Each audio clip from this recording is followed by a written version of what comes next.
Hello everybody and welcome back to the channel. My name is Brianna and this is 4 Paws in a Book. I make book and lifestyle related content, so if that's something that you're interested in, make sure that you hit that subscribe button down below. Today it is episode 2 of Can I Trust My Booktube Friends?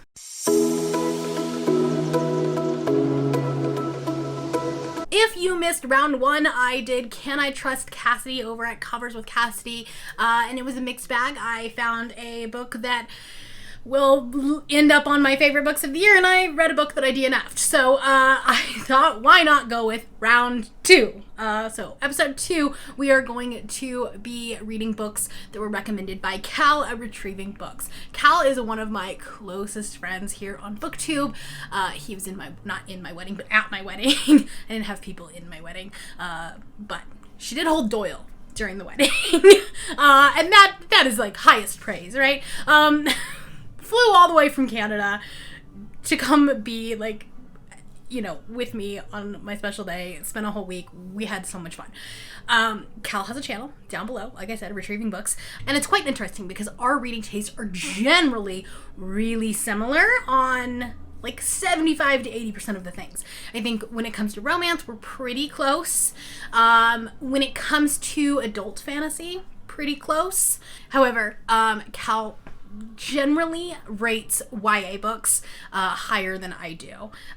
Cal does gravitate towards YA books that have queer themes in them, which of course I like and I read. However, I don't read as much YA. I don't get as much out of YA anymore. And so generally we will like the same things about a YA book, but I'll rate it 3 stars and he will rate it 4 to 5 stars. However, there are some that we are very close on. So, there's a mixed bag of things. So, I have picked 3 books that Cal has been talking about a lot, either on her channel or on, in the group chat, on live sprints, whatever. And they were all books that I was very intrigued by when he started talking about them. They're not necessarily favorite books of the year or favorite books read so far, although I think pretty much they are. But they're just books that were buzzwords to me, and so I purchased them and or picked them up based on the recommendation from Cal. So here's what we have. There are YA in here, so we'll see what happens. The first one we have is Hell Followed With Us by Andrew Joseph White. This is a YA dystopian horror. I feel like it's going to be great right at the end of spooky season. The cover just kind of screams kind of like an 80s horror movie. I don't know. It's very out there, right? And this is about a trans boy who is at the end of the world. There's a plague. There's also a religious cult. There's a lot of religious themes and elements in here. And I believe Cal was reading this on sprints, and I immediately put it on my wish list. And then I got it for my birthday from Rye. So this is the first book. The second book is Half a Soul by Olivia Atwater, and this is one that Cal has been talking about in the group chat quite a bit because Margaret and I both there's a lot of buzzwords for both Margaret and I in here. So this is a Regency era romance with fairies and magic and a deal with the devil. Which seems like a lot of buzzwords for me. I enjoy whimsical fantasy as long as there's a little bit of logic to it, so I'm hoping that this will kind of bridge that gap. When it's really nonsensical, I kind of get lost, and I am finding that out about my reading taste. But I do like the cozy element of it, and I feel like this, if you kind of mix Jane Austen with fantasy, this will be a great book. And then lastly, this is Cal's probably favorite book of the year so far. Definitely will end up in favorites of the year, but that is Year of the Reaper by Makia Lucier. This is a book that I believe she did a dedicated review on, a dedicated video review. And that was when I wanted to pick it up. This is a book about a man who is trying to find an assassin, find the Queen's killer, I believe. And it's a historical fantasy in the fact that it's taking place around what I think is the Black Plague, Black Death, bubonic plague. I tried to mix those two things up. And yeah, I'm excited about this one. I think there are some queer elements in here. This book actually got delivered to me while Cal was here in Utah. And I probably should have read it right then, but here we are, 6 months later. Something like that. These 3 books are what I'm going to be reading. These 2 are both YA, and then this is an adult, or new adult maybe, I don't know. So there's definitely a little bit more YA than I would normally read, but we'll see how it goes. I am going to be vlogging my live reactions to these videos, or my live thoughts and feelings about them. So without further ado, let's get into the vlog portion of this video. Okay, I am about 50% or a little over 50% of the way through Hell Followed With Us by Andrew Joseph White. I've talked about the synopsis already of this, but at the 50-ish% mark, I'm really not liking it. It's not to the point where it's like I'm gonna DNF it or anything like that. This book is very much a YA book, and the characters really feel YA, and it doesn't read like mature at all. And again, not the target audience. And I think that if I would have had a book like this when I was 19, 20, it might have hit differently. But as a 33-year-old woman, it's not hitting, I think, the way that it's intended to. Again, that's 100% me. That's not the book's fault, because this is a young adult book. It's written for a teen audience. However, my reviews do also, they have to portray some level of my personal enjoyment of the book. And so when you see a rating for any book from any reviewer, you're very rarely going to see an unbiased review. There's always some level of personal enjoyment that goes into that rating. And for me, that is hurting this book. I hesitate to talk about this book because I'm not liking it, but it's a 100% a me thing. I definitely see the audience for it. The concept of this book is fascinating, and I think had we aged up the characters and had we had an adult fantasy type or dystopian type story, I think that the author could have gone really dark. But the interesting thing is that we did go really dark with the gore and the body horror and things like that.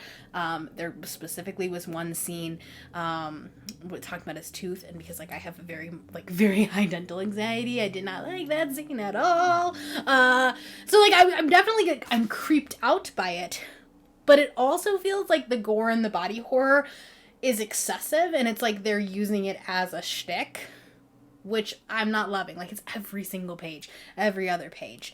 And so it's not pushing the story along quite the same as what I think it could do. So that being said, I'm not DNFing the book. I'm gonna finish the book, but for me right now, it's sitting at a 3-star read, and I think that's probably where I'll end up. We'll see. The ending could definitely turn it around. I don't know. But for me, it's a very much a middle of the road book, and I would hesitate to recommend this book, especially if you don't like YA books. If you're fine with YA characters, this might be a book for you. But me personally, it feels really young. It's written very young. So my personal enjoyment is not there. So, but I'm gonna finish it. So let's go. The lighting in here is not great, but I'm gonna update you because I finished Hell Followed With Us, and I am gonna give it 3 stars. The ending definitely helped it. The ending was very big, very action-packed, adventure-y, and it kind of felt like the last season of Lucifer. If you've watched that, it felt very much like that.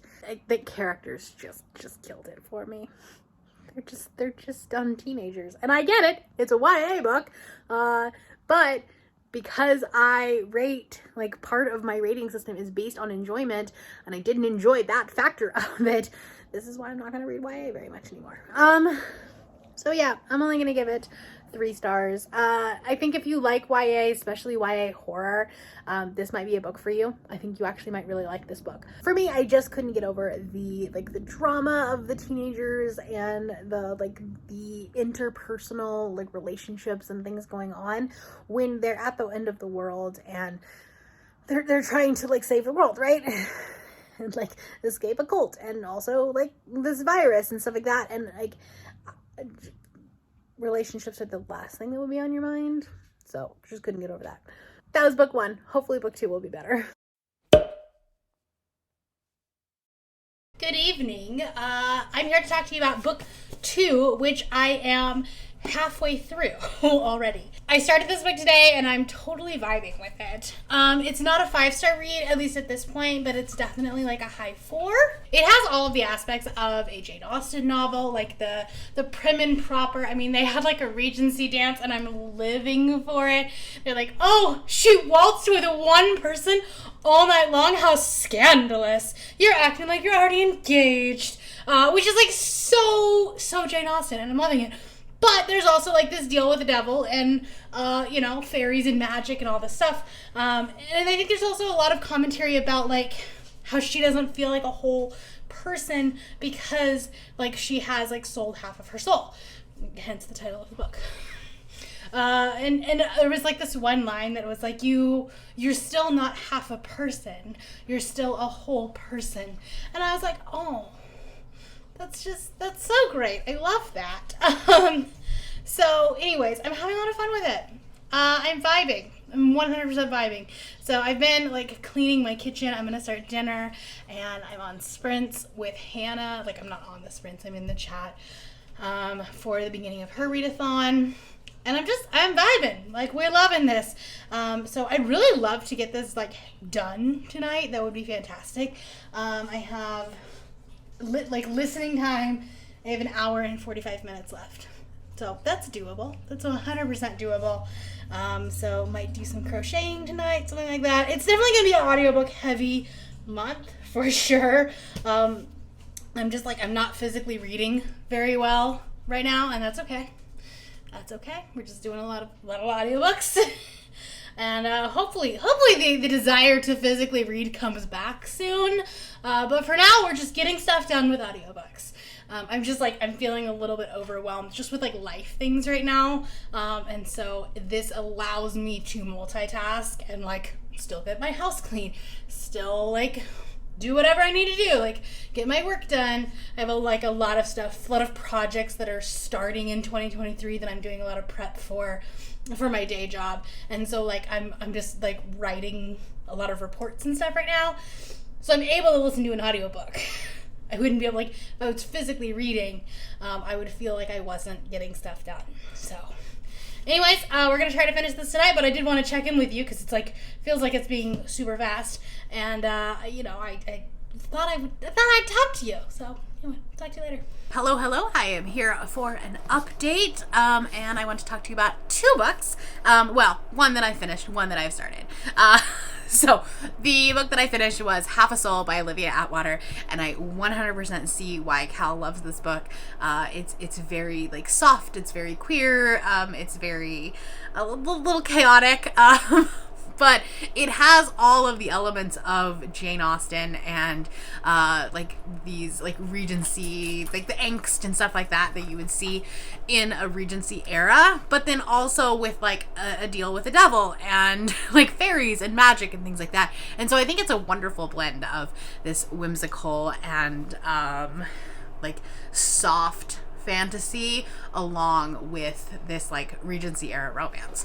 So I gave this 4 stars. I will definitely continue on with the series, and I'll also read more from Olivia Atwater. I'm actually going to be reading her new book for the SPFBO awards. So I'm actually excited like that this was my introduction to her, and then reading that book, it's given me a little bit of a like renewed excitement for that. I actually ended up putting her other book, The Small Miracles, on like towards the top of my rankings as far as my predictions for how that video is gonna go. Sneak peek for that. But yeah, I ended up giving this one 4 stars and I really liked it, and so I'm glad Cal talked about it. And then the book that Cal has probably been talking about since the beginning of the year, I've gotten multiple texts from him about this, being like, you need to read Year of the Reaper. So I'm reading Year of the Reaper. I'm about 100 pages in so far, and I'm really enjoying. This is about 2 characters, and the first time they meet, she steals his horse, but she's like, I'm just borrowing it. I'm gonna give it back. And it's just like, these characters are hilarious and funny and witty, and the banter is so great. But he is on the cast, like the main character is on the hunt for an assassin. There is this like plague. It kind of feels like Black Death type of plague going on. And yeah, I'm just like, it's got a lot of comedy in it. And so like, there have been times where I've been listening to the audiobook and it's made me chuckle. So, yeah. It's just been a fun book. So, like I said, only 100 pages in, so I don't have a huge update for you yet, but I will as we get farther along. Hello, I'm currently on sprints, and I figured I would update you because I haven't done that very much while reading these books. So, I'm over halfway through with this. I think when I checked with you last, I was on page 100. I think I've read about 100 pages since then, and I am really liking this book. This book is growing on me so much. The characters are they're just so great. Lena is one of like the most no-nonsense type of characters that I've read in a long time in a book. There's a scene that her and Cass are like walking through, and he's got like this grumpy look on his face, which is just adorable, right? And she goes, well, I'm not scared of you, we're friends, you saved my life, we share a horse. And it like all stemmed because like she stole his horse, and then like now they share the horse apparently because she said so. And I just love that energy. Like that's a vibe, right? We love that. So I'm really enjoying this. This might end up breaking my like 5-star reading slump, which would be fantastic. I would love that. Like I've said in my wrap-ups and things like that, that I haven't read a ton of 5 stars recently that I've really loved, and so this could do it, which I knew it had the potential to. It'll definitely depend on the ending, just because like sometimes YA fantasy endings can fall a little bit flat, but I trust Cal. Okay, I have finished my 3rd book of this challenge, this experiment, and so with that, this experiment is done with varying success. So first off, let's talk about Year of the Reaper. I ended up giving this 4.5 stars. Totally understand why Cal loves this book. Totally get it. And I was actually talking to Cal this morning about this. He knows that I'm doing this video. And, you know, I've been really stingy with my 5-star reads. Like I was saying this morning, I think that like my 4 to 4.5 stars would be like anyone else's 5 stars. Probably my 5-star earlier in the year. But I'm in this weird, not slump, because I'm still reading books, right? Like I'm still reading a ton of books. So it's not a reading slump in the fact that, I don't want to read. It's just a slump in the fact that like I'm not loving what I'm reading. I'm not connecting with the books the way that I want to. So I think like maybe earlier in this year, this would have been a 5-star.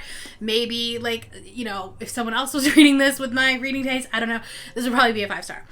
But we're sticking with 4.5. I do think that I got a little bit bored towards the end of it, and the reason for that is just that Lena was one of my favorite characters in this book, and towards the end of the book you got more of like Cass doing other things and not necessarily the banter and the wit between Cass and Lena. So I was just like wanting to get to the next part.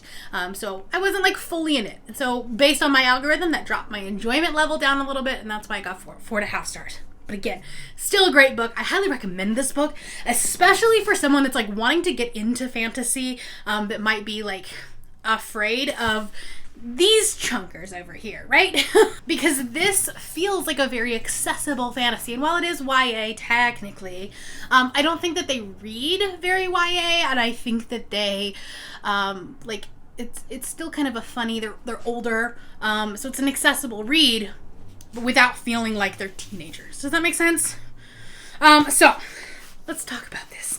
I'm gonna put these in ranking order of like what I like the most to what I like the least.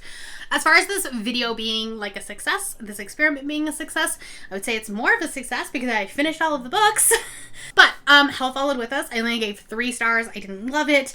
And I think if nothing else, this probably solidified the fact that I don't love YA books anymore. Like I don't. Like and I talked about this in my October wrap up, but I'm going to be really selective about the YA that I pick up in 2023, and I'll probably be unhauling a lot of YA books that just don't speak to me anymore. I am 33 years old.